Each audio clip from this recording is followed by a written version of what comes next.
The Woodcutter and Princess Yasunaga. Once, there lived an old woodcutter in the village of Motoda in Okinokuni. One day, he went along the Yasunaga river to cut wood in the mountain above the waterfall. By mistake, the axe slipped from his hands and fell into the little round pool at the foot of the waterfall.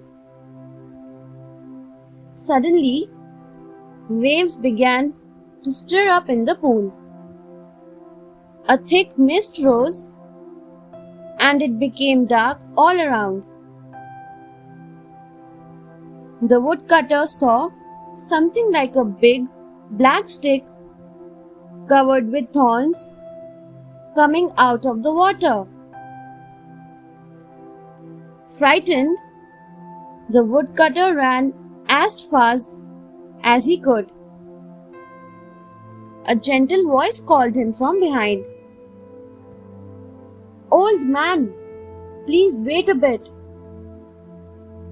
He looked around and saw a lovely damsel, as beautiful as a picture, standing at the waterfall.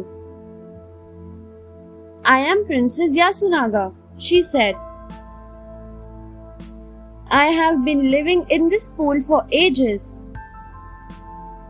But some time ago, a huge crab came and started living here. He has been tormenting me day and night.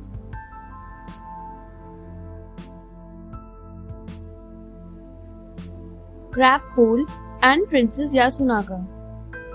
Princess Yasunaga then said to the woodcutter that when his axe dropped, it cut off one of the arms of that wicked crab, weakening his strength.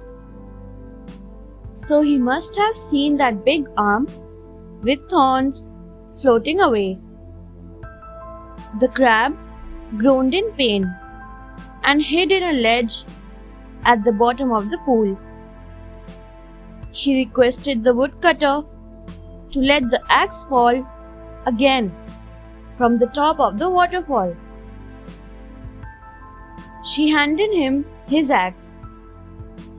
Afraid, he threw his axe from the top into the basin at the falls.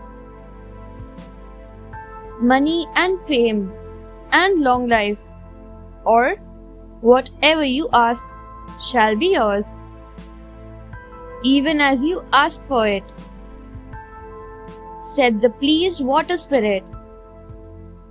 And she returned to the forest. After a few days, the villagers discovered the shell of a dead crab. Both its arms were missing, which had been washed down to the mouth of the river at the sea. Since then, the river is called Yasunaga River, and the basin of the waterfall is called Crab Pool.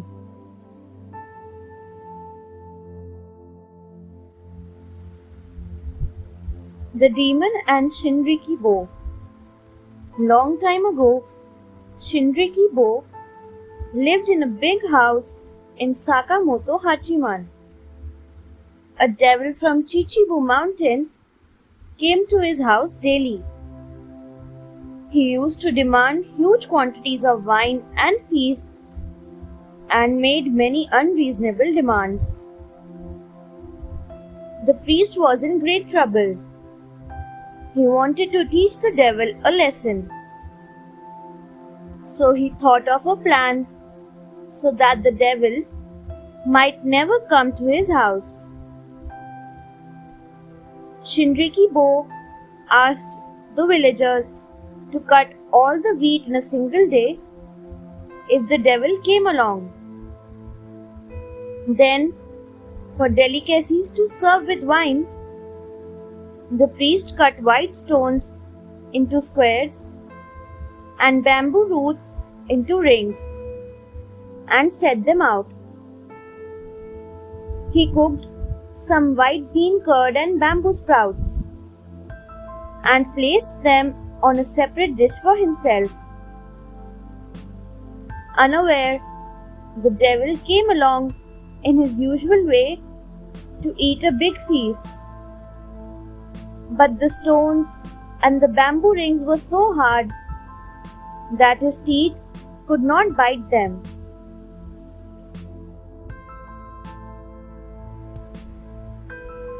The devil and the human. The devil was puzzled. On the other hand, Shinrikibo, the host, sat calmly and ate his bean curd and bamboo sprouts, licking his lips. "How about it, Mr. Devil?" he remarked. "With such strong teeth, we humans can chew anything that we feel like eating. And that is not all. We can also turn land upside down and skin it. Come out and have a look." He led the devil out of his house to show him. What had been a field of ripe golden wheat when the devil came that morning was completely harvested during the day. It was only black soil that now remained in the field. Seeing this, the devil thought, "Men are really greater than devils, and devils can never risk parading around before them carelessly." He never came to the village again. Thanks for watching. Do like, share, subscribe to Sahil Book House.